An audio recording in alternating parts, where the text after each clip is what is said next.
어린이 주일에 우리가 이사야 57장의 말씀을 읽게 됐습니다. 이 이사야 57장을 읽으면서 우리는 히스기야 왕과 므낫세를 먼저 생각해 보고 싶어요. 히스기야 왕, 우리가 잘 아는 대로 정말 최고의 선왕이었죠. 하나님 잘 믿고 또 종교 개혁을 일으키고 부흥을 일으켰던 그러한 사람입니다. 개인적으로는 병에서도 고침받은 사람이고 생명 수한을 연장받은 사람이고 나라가 어려움 당했을 때 정말 베옷을 입고 하나님 앞에 기도해 갖고 나라를 구하기도 했던 그러한 왕입니다. 그러나 늘 그러한 선왕을 생각할 때마다 그 아들은 어땠냐라고 할 때 그 아들이 므낫세라고 하는 왕이었는데 하여튼 또 그렇게 악한 왕은 없었습니다. 오늘 이 이사야 57장 1절에 말하는 많은 의인들을 죽였다면 이 므낫세 시대가 최고였습니다. 이 므낫세는 왕이 돼가지고 모든 의인들, 의인이라고 하는 건 우상에게 절하지 않는 사람들, 또 하나님을 믿는 사람들, 그렇게 얘기한다면 그러한 의인들을 모조리 순교하게 했습니다. 이유는 우상 숭배 때문이었습니다. 자기가 아주 나서가지고, 여러분 이제 집에 가셔서 일부 예배 때 읽으신 1절서부터 15절까지 읽어보시면 그 당시 므낫세 왕 당시의 우상 숭배가 얼마나 심했는가를 잘 가르쳐주고 있습니다. 여러분, 우상 숭배는 뭐예요? 하나님을 믿지 않고 하나님 이외에 다른 것을 섬기는 것이고, 우리가 십계명에 또 아이들에게 가르쳐야 되는 것, 하나님의 계명을 말씀을 따르는 것을 가르치는 것인데, 우상 숭배는 그 하나님의 말씀을 따르지 않고 하나님의 성전에 있는 자리에다가 우상을 갖다 놓고 숭배하는, 그래서 세상의 부를 추구하려고 하는 그러한 삶. 그 우상 숭배를 이렇게 들여다보면요, 우상 숭배의 결국은 욕심입니다. 욕심. 복을 받고자 하는 마음, 탐욕이고, 그래서 우리가 금요 기도회 때도 간절히 기도했습니다만 하나님의 교회와 지도자들이 욕심이 꽉 찬, 그러니까 뇌물을 받게 되고 눈이 멀게 되고 짖지 않는 개처럼 말도 못하게 되고 결국에 가서는 자기의 이익을 추구하더라라고 하는 모습을 안타까운 마음으로 바로 앞에 이사야 56장 마지막 부분에서 읽으면서 우리가 기도를 했죠. 그런데 이러한 이들의 삶의 자리는 결국 우상 숭배하는 삶. 우상을 숭배한다고 하는 건 그냥 간단하게 좀 말씀을 드린다면요, 4절에 가서 보면 누구를 희롱하느냐라고 했을 때 하나님을 희롱하고 하나님을 믿는 자들을 희롱하면서 우상, 바알을, 또 세상의 탐욕을 따라가는 그러한 모습인데 너무 무서워요. 푸른 나무 아래서 음욕을 피우고 골짜기 밑에서, 바위 밑에서 자녀를 죽이도다. 자기의 자녀를 우상 앞에 인신 제사로 드린다고 하는 것이죠. 그리고 우상 숭배하는 사람들은 이것도 좋고 저것도 좋고 다 받아들이는 거예요. 그러니까 이 나라 저 나라의 신들을 다, 명분은 외교와 문화를 이루어내고 강성대국을 이루겠다고 하는 욕심이지만 결국은 우상 숭배는 하나님을 저버리고 신앙의 자존심을 잃어버리고 온 것들을 다 받아들여서 이게 복을 주냐? 그럼 이것도 받아들이고, 저 신이 복을 주냐? 그럼 저것도 받아들여서 그것으로 자기의 욕심을 채우려고 하는 것이 우상 숭배. 우리 가운데 그런 우상 숭배가 있다면 그건 뭐예요? 탐심입니다. 그래서 신약으로 넘어와서 탐심은 우상 숭배니라 그렇게 얘기를 한다면 우리 가운데죠, 우상이 있는데 그건 탐심이라고 하는 우상이죠. 그래서 어떻게 해서든지 아이들이 이렇게 가져야 된다 하죠. 나는 못 누렸지만 너는 이런 걸 누려야 되고, 나는 못 배웠지만 너는 이렇게 배워야 되고, 그래서 큰 나라가 돼야 된다, 큰 교회가 돼야 된다, 너가 직장도 좋은 직장에 가야 된다, 이렇게 우리는 큰 거, 욕심, 이것이 우리의 우상이 돼서 못 올라가죠. 행하지. 그럴 때 너희가 거룩한 산에 들어가지 못할 거다. 그리고 이스라엘로 하여금 이 우상 숭배했던 이스라엘을 바벨론이라고 하는 나라에 70년 동안 포로로 가서 보내게 했지 않습니까? 그 보내는 아버지의 심정, 하나님의 마음은 어떻겠어요? 우리가 다 자녀들을 길어보지만 자녀를 저 감옥에 갖다 가두고 자녀를 저 이방 나라에 포로된 자로 삶을 살게 했을 때 그 보내는 아버지 하나님의 심정이 어떻겠느냐라는 얘기입니다. 하나님은 본심이 뭐예요? 긍휼히 여기는 자고, 오늘 16절부터 읽었습니다만 15절에 가서 보시면 하나님을 이렇게 표현을 해요. 하나님은 위대하신 분이다. 영원히 거하시는 분이다. 거룩한 이름을 가지신 분이다. 그러면서도 하나님은 뭐예요? 사랑이십니다. 여러분, 하나님은 위대하고 영원히 거하고 거룩하신 분이지만 오늘도 사랑이에요. 그러니까 내 자녀가 저기 가서 포로 생활을 해서 지금 길이 딱 막혀 있는 걸 못 보겠는 거예요. 그러니까 하나님 스스로가 이제 내가 네 길을 고쳐줘야 되겠다. 내가 너에게 그랬을 때 앞에 이사야 55장 8절에 이런 말씀을 하시죠. 내 생각은 네 생각과 다르며 내 길은 네 길과 다름이니라. 내 길은 너희보다 높으며 내 생각은 너희의 생각보다 높으니라. 그런 얘기입니다. 결국 하나님은 아버지가 되셔서 이스라엘 백성을 돌아오게 하시는데 그 길을 우리 하나님께서 다시 고쳐주신다고 할 때 포로 생활을 하고 있는 백성들의 가치관을 내가 바꾸어 주겠다는 얘기죠. 그래서 우리가 금요 기도에 계속 기도했습니다만 하나님의 생각이 어떤 생각이냐? 그랬을 때 나는 너를 용서해줘서 구원할 생각이다. 나는 너희의 길을 이대로 불통해서 막혀갖고 이제는 우리가 포로에서 벗어날 재간이 없다고 생각할 때에 나는 너희의 길이 되어주고 너희들을 형통케 할 것이다. 나는 너희들의 삶이 더 이상 가시와 같이 찔레와 같이 찌르는 자의 삶이 아니라 잣나무와 같이 화석류와 같이 열매를 맺고 유익해 하는 삶으로 바꾸어 주겠다. 이렇게 하나님은 하나님의 생각, 하나님의 계획이 이렇게 있음을 말씀하시고 있습니다. 자, 그렇다면 이제 포로 생활을 하고 있는 우상 숭배의 죄로 말미암아 므낫세와 같은 삶을 살고 있는 이 악한 세대 속에서 하나님은 어떻게 하시느냐? 오늘 제목을 길을 고치시는 하나님이시다. 이렇게 말씀하십니다. 여러분, 구체적으로 우리가 하나님을 여러 가지로 표현하면서 신앙생활을 합니다만 거룩하신 하나님이다, 위대하신 하나님이다, 뭐 이렇게 듣습니다만 오늘 이사야는 아니 그런 거룩하고 위대한 하나님이 직접적으로 자식에게는 어떤 분이시냐라고 했을 때 하나님은 그 자녀인 이스라엘의 길을 고치시는 하나님이십니다. 우리가 그동안 고친다는 얘기를 들으면요, 병 고친다는 얘기인가 보다 그렇게만 생각을 해요. 그런데 오늘은 길이라고 하는 말이 수없이 반복이 돼요. 그래서 일부러 설교 제목도 고치시는 하나님 그렇게 했다가 아니다, 고쳐주시는데 뭘 고치느냐? 우리의 길을 고쳐주신단 말이야. 길, 내 인생의 갈 길을 하나님께서 고쳐주시는 줄을 믿습니다. 이건 이사야가 처음 한 얘기는 아니에요. 하나님이 예수님을 이 땅에 보내실 때 물론 이사야에게 40장에도 말씀하셨고 우리가 그걸 누가복음 3장 4절에서도 만났습니다만 이사야의 책에 쓴 바 광야에 외치는 소리가 있다면 세례 요한이 외쳤어요. 뭐라고 외쳤냐 하면 주의 길을 예비하라, 준비하라, 그의 오시는 길을 곧게 바르게 하라. 왜? 골짜기를 메꾼다니. 여러분, 골짜기 어떻게 사람이 지나다니겠어요? 메꿔서 평지를 만들어야죠.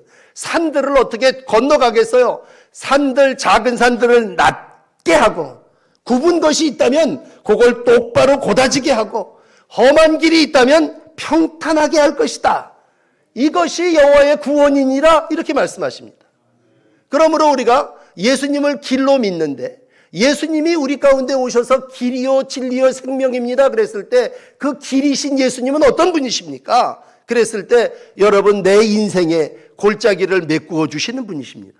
내 앞에 험산 출렁이 가로막혀 있다면 그걸 평지로 만드시는 분이십니다. 험한 길을 걸어간다면 하나님이 잘 평탄하게 정말 옛날 어르신 신장로 뚫렸다는 말처럼 대로를 걸을 수 있도록 하나님이 길이 되어서 우리를 구원하여 주시는 줄을 믿습니다. 그러므로 내 길은 너희가 생각하는 그 길하고 다르다. 그러므로 너희는 네 생각을 버리고 내 길, 내 생각대로 따라와라. 그런 얘기입니다. 그렇다면 우리가 할 수 있는 일은 뭡니까? 내가 열심히 공부해서 길 닦아야 되는데요. 내가 열심히 돈 벌어서 이와 같이 쌓아야 되는데요. 그건 네 생각이고, 오늘 내가 너희를 향한 생각은 너희가 나에게로 돌아오기만 하면 된다는 얘기입니다. 그래서 앞에 부분에 통회하고 겸손한 마음을 가지고 내게로 돌아오면 내가 돋고 도두어 길을 수축하여 내 백성의 길에서 거치는 모든 것들을 제하여 버리시리라. 오늘 본문이 길어서 16절부터 읽었습니다만 지금 읽어드린 이 14절은 예수님이 메시아가 돼서 오시는 그 일이고, 오늘 그의 자녀된 우리 모든 이 땅의 백성들이 백성의 길에 거치는 것을 우리 하나님이 제하여 버리신다는 얘기예요. 그렇다면 내 안에 앞으로 가야 되는데 거치는 것들이 있다면 어떻게 해야 되느냐? 그건 우리가 깨트려 버려야 되냐. 깨트려 버린다는 말을 교회에서는 회개한다고 얘기를 한다면, 통회하고 겸손한 심령을 가진 자들에게 우리 하나님은 회복으로 새로운 다른 길로 고쳐주시는 분이심을 믿습니다. 자, 그렇다면 지금 이사야가 이 말을 하고 있는 지금 므낫세와 같은 삶을 살고 있는 이스라엘의 백성은 어떠냐? 여전히 죄악에 빠져 있습니다.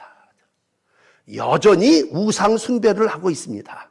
이제 본문에 오셔서 17절, 탐심의 죄악으로 말미암아. 우상 숭배가 탐심이라고 말씀드렸죠. 탐심의 죄로 말미암아 내가, 하나님이 그를 쳤다는 말이에요. 그리고 내가 화가 나서 노해서 얼굴을 가렸단 말이에요. 여러분, 우리가 왜 불통합니까? 우리가 왜 이방 나라에 가서 포로를 삽니까? 하나님이 얼굴을 가리시니까 그런 거죠. 분이엘은 하나님의 얼굴을 보는 거라면, 하나님하고 면대면서 보면 우리가 더 이상 갇힐 일도 없고 우리가 어디에 묶일 일도 없어요. 그렇지만 하나님이 잠시 그 백성의 아들의 죄악으로 말미암아 그를 치셨고 얼굴을 가리고 노하였지만, 왜? 그 백성이 계속 패역하고 자기 마음의 길로 갔기 때문입니다. 불신앙이 뭡니까?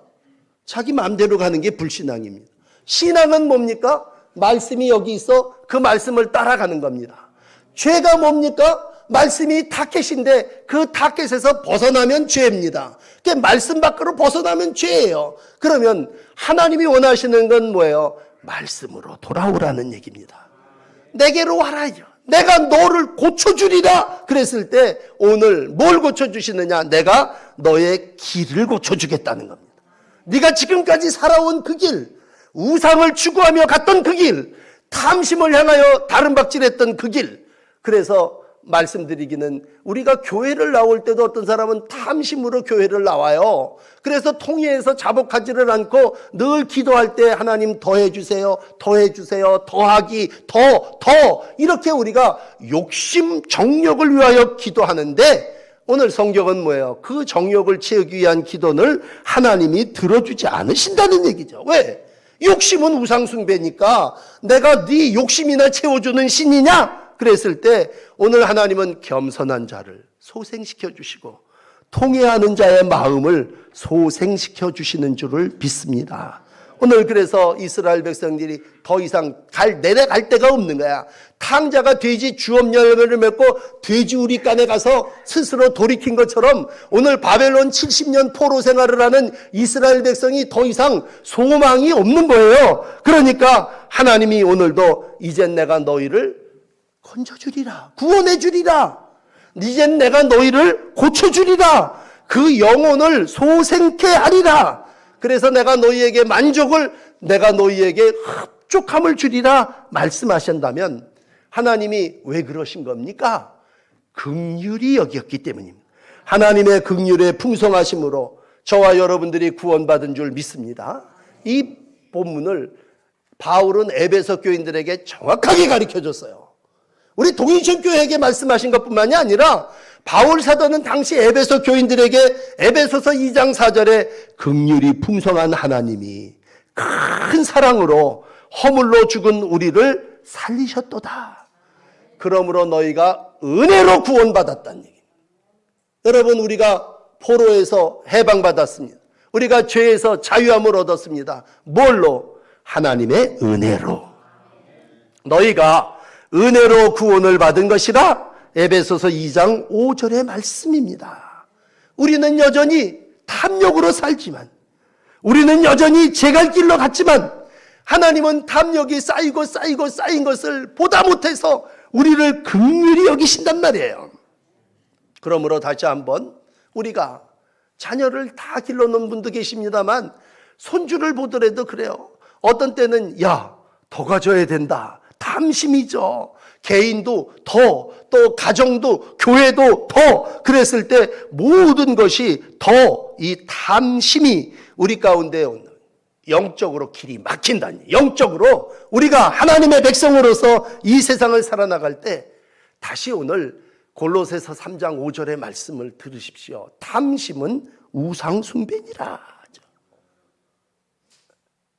그러므로 아이에게 탐욕을 가지라고 하는, 그건 어머니의 마음, 아버지의 마음이 아니고 사탄이, 마귀가 우리에게 불어넣는 그러한 마음. 오늘 그 마음의 끝을 아시기에 므낫세 같은 자식이 하나님의 의를 이루는 의인을 죽이고 우상숭배로 탐심을 이루고자 하는 그 욕심을 하나님이 꽉 묶어서 바벨론이라는 나라의 포로로 보내셨다면, 오늘 이제 하나님은 내가 네 길을 이젠 바꿔주겠다. 내가 네 길을 고쳐주겠다. 오늘 이제 18절에 보세요. 내가 그의 길을 보았은즉 어떻게 고쳐줄 것이다. 여러분, 탐심으로 세상으로 살아나가는 인간을 고쳐주실 분은 하나님뿐이 없습니다. 내가 내 길을 바꾼다고 생각하지 마세요. 우리의 인생의 길은 하나님이 바꾸어 주셔야 됩니다. 진실로 회개하는 자의 길을 우리 하나님이 인도해 주십니다. 사람은 다 계획이 있죠. 그러나 사람이 마음으로 자기의 갈 길을 계획할지라도 걸음걸음 인도하시는 분은 하나님이십니다. 오늘도 영원히 거하시는 하나님, 거룩하신 그분이 회개하고 겸손히 주께로 돌아오는 자들을, 우상 숭배하는 자들을 고쳐주신다면, 그 길을 바꾸어 주신다면 어떻게 바꾸시겠습니까?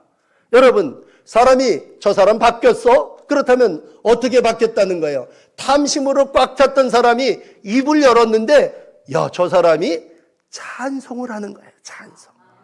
누구를 높이고 누구를 귀하게 여기는 적이 없는 사람이었어요. 그냥 자기 이익만 위해서 자기 욕심만, 배만 채웠던 사람인데 이젠 그 사람의 배에서 남을 높이는 말이 나오는데 그게 뭐예요? 여호와를 찬양하고 있습니다.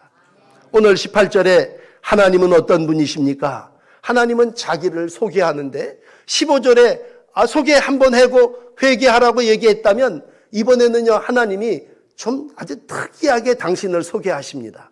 입술에 열매를 창조하시는 자. 여러분, 우리가 저 사람 바뀌었어? 그러면 말이 바뀌어야죠. 저 사람이 참 변화됐어? 그랬다면 저 사람의 입술이 바뀐 거예요. 그런데 하나님은 입술에 열매를 창조하시는 자란 말이에요. 하나님은 오늘 우리에게 있어서 어떤 분이십니까? 내 입술의 열매를 창조하시는 분이십니다. 오늘 회개하고 하나님의 백성으로 사는 사람들의 모습이 어떻습니까? 그랬을 때 그 사람이 평강이야. 결국은 평강이 하나님이 우리에게 주신 이 땅에서의 가치인데 돈이 많아야 평강입니까?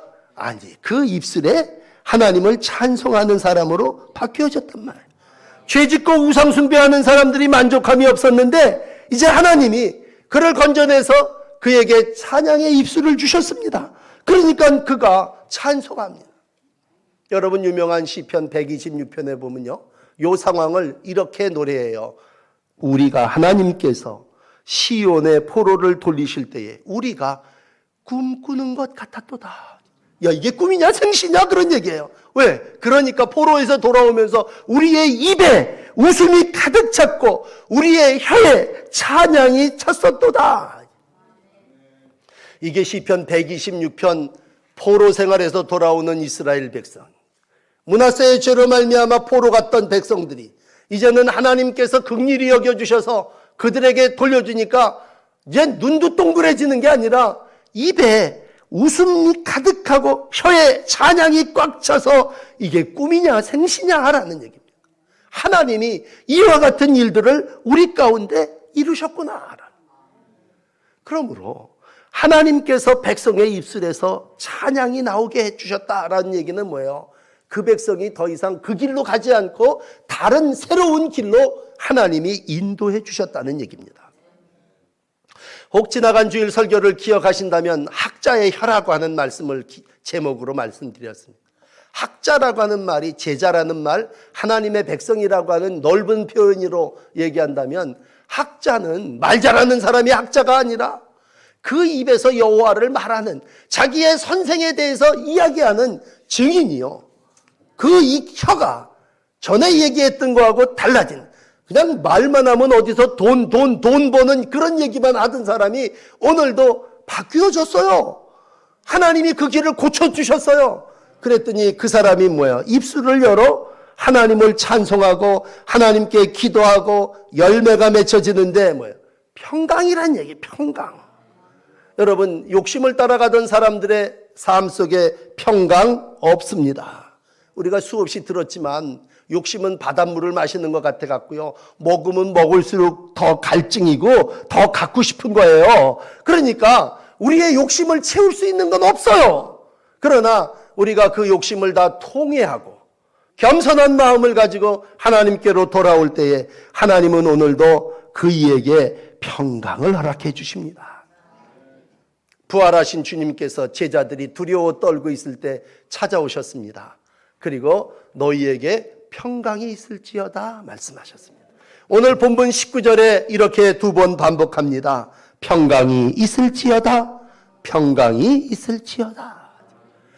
제자들을 찾아오신 예수님이 주셨던 것이 평강이라면, 샬롬이라면 오늘도 이사야가 하나님이 길을 고쳐주신다라고 했을 때 그 길은 평강입니다. 더 이상 지긋지긋한 시기 다툼 미움 질투 싸움이 아니라 왜? 욕심을 채우려니까 한 사람하고도 싸워야 되고 나라와 나라 사이에도 싸워야 된다면 그것이 시기요 분쟁과 전쟁이었다면 뭐예요? 외칩니다. 이제 전쟁 끝났어요. 하나님이 우리의 길을 고쳐주셨어요. 그건 뭐예요? 평화입니다. 평화. 오늘도 인간과 인간 사이에 다툼과 분쟁이 있습니다.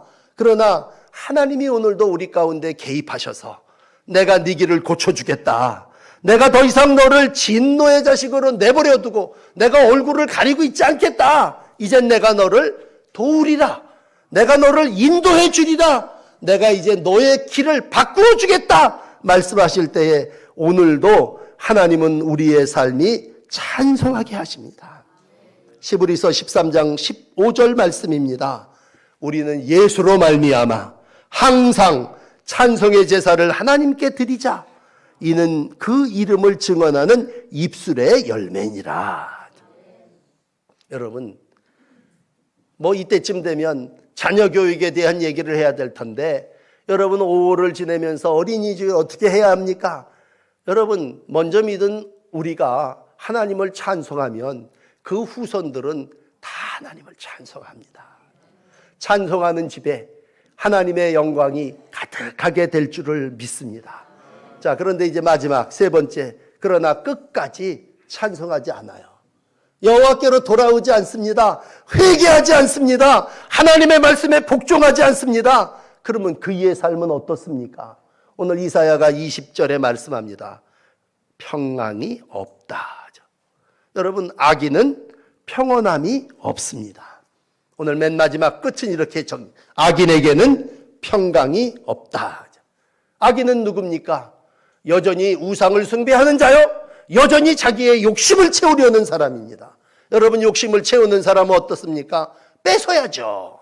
그러니까 시기해야 되고 뒷담화해야 되고 남의 흠 잡아야 되고 모략해야 되고 그런 사람의 모습을 오늘 이사야가 멋지게, 이사야답지 않게 시적으로 표현을 했는데 인간의 욕망은 진흙과 더러운 것이 섞인 바다와 같다. 그렇게 표현하고 있습니다. 이거 참 표현을 멋있게 했어요. 20절, 21절에 보면 그 물이 진흙과 더러운 것을 늘 솟쳐내는 요동하는 바다와 같다.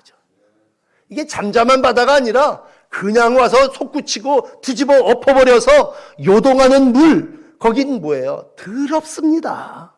악인의 마음은 더러워요. 여러분, 악인의 마음은 평안함이 없어요. 어떤 사람이 언행심사를 보면 저 사람이 의인인가 악인가를 알아요. 의인은 입술에서 찬미의 제사를 드려요. 악인은 오늘도 더러운 것을 드러내요. 왜? 그 속에 탐욕, 우상숭배 덩어리가 들어있기 때문에. 그런데 문제는 뭡니까? 우리 가운데 하나님을 믿는 의로운 백성이 되고, 그러면서도 뭐예요? 여전히 세상 속에서 욕심을 추구하며 살아나가는 겁니다. 하나님도 믿고 싶고 세상의 욕심도 누리고 싶은 게 우리의 마음. 그러나 여러분 들으십시오. 하나님이 우리의 마음속에 좌정해 계시다면 우상은 우리 가운데 더 이상 존재해서는 안 됩니다. 여러분, 두 가지를 동시에 취할 수는 없습니다. 요동하는 바다는 안식이 없습니다. 끝없는 욕망의 결국은 평강이 아닙니다. 하나님을 거절하는 자, 하나님의 인도하심을 받기를 거절하는 자에게는 평강이 없습니다. 오늘도 그이는 불안해요. 내 걸 누가 뺏어가면 어떡할까 걱정해요. 무거운 짐을 그냥 지고 산의 꼭대기까지 올라와서 또르르 굴려버리고는 그놈을 또 쫓아가서 또 들고서는 또 지고 올라가서 그걸 또 굴리고 평생 그 짓을 하다가 살아요. 그러니 그 속은 진흙탕 속이고 쓰레기 속이고 더러운 물속, 평강이 없는 자의 모습입니다. 여러분, 오늘도 내 남은 삶의 길을 여호와께 맡기기를 원합니다. 오늘도 내 길을 고쳐주시는 분은 내가 아니라 여호와 하나님이십니다. 내 입술의 말을 바꾸어 주시는 분은 내가 아니라, 교육과 훈련이 아니라 여호와 하나님이십니다. 그러므로 오늘 하나님은 야, 나는 입술의 열매를 창조하는 자다, 이런 말씀을 우리에게 하시고 있어요. 우리가 입술의 열매를 얼마나 원합니까? 그러나 그 입술의 열매를 만드신 분도 하나님이십니다. 그렇게 살지 못하는 이들의 마지막이 요한계시록 14장 11절이라면 이 말씀을 끝으로 읽어드리고 싶어요. 고난의 연기가 세세토록 올라가리로다. 짐승과 그의 우상에게 경배하고 그의 이름표를 받는 자는 누구든지 밤낮 쉼을 얻지 못하리라 하더라. 악인의 말로입니다. 악인의 끝입니다. 이 길에서 바꾸어 주시는 분은 하나님이십니다. 오늘도 주님의 보혈이, 주님의 십자가가 우리의 삶 속에 황무지 같은 골짜기를 메꾸어 주십니다. 앞에 큰 산이 막혀 있다면 그 길을 평지로 만들어줘요. 꾸불꾸불 험한 내 인생이 왜 이렇게 꼬였느냐라고 할 때 하나님이 쫙 펴서 곧게 해주십니다. 참 힘들고 어려운 인생을 살았어요. 그렇게 얘기하는 분들에게 우리 하나님은 평탄한 길을 주시기 위해서 이 땅에 예수, 그 귀한 이름을 주셨습니다. 오늘도 예수를 믿는다고 하는 건 내 길을 바꾸신다고 하는 것이고, 우리가 아이들을 기른다고 하는 건 이 길이신 예수님을 그 아이에게 가르쳐주고 그들을 하나님께로 인도하는 일입니다. 기도하시겠습니다.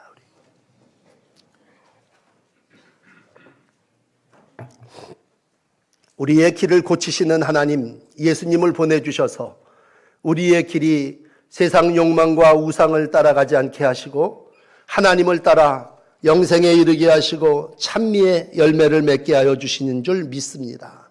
하나님께 영광을 돌렸던 시스기야 왕이지만 늘 그의 삶 속에 므낫세와 같은 아들이 있어 평생을 어렵고 힘든 삶을 살아왔음을 우리가 알진대, 하나님, 이 악한 시대에 의인을 찾기 힘든 이 어려운 때에 우리에게 또 자녀들을 맡겨주셨고 인생을 살아나가게 해주셨습니다.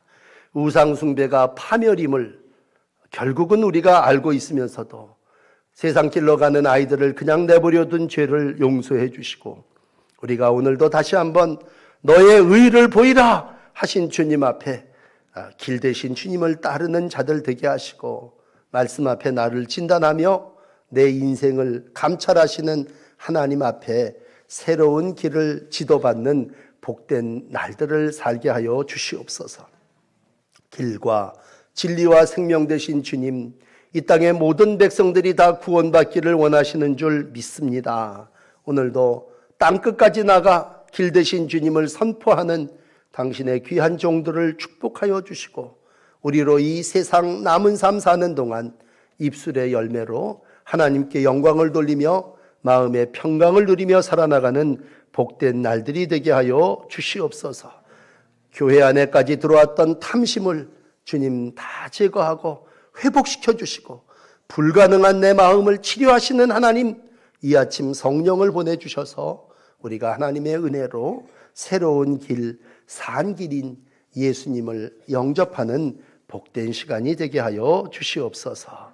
우리의 생각보다 높으신 주님의 생각을 따르기를 원하오니 성령님 우리에게 길과 진리와 생명으로 함께하여 주시옵소서.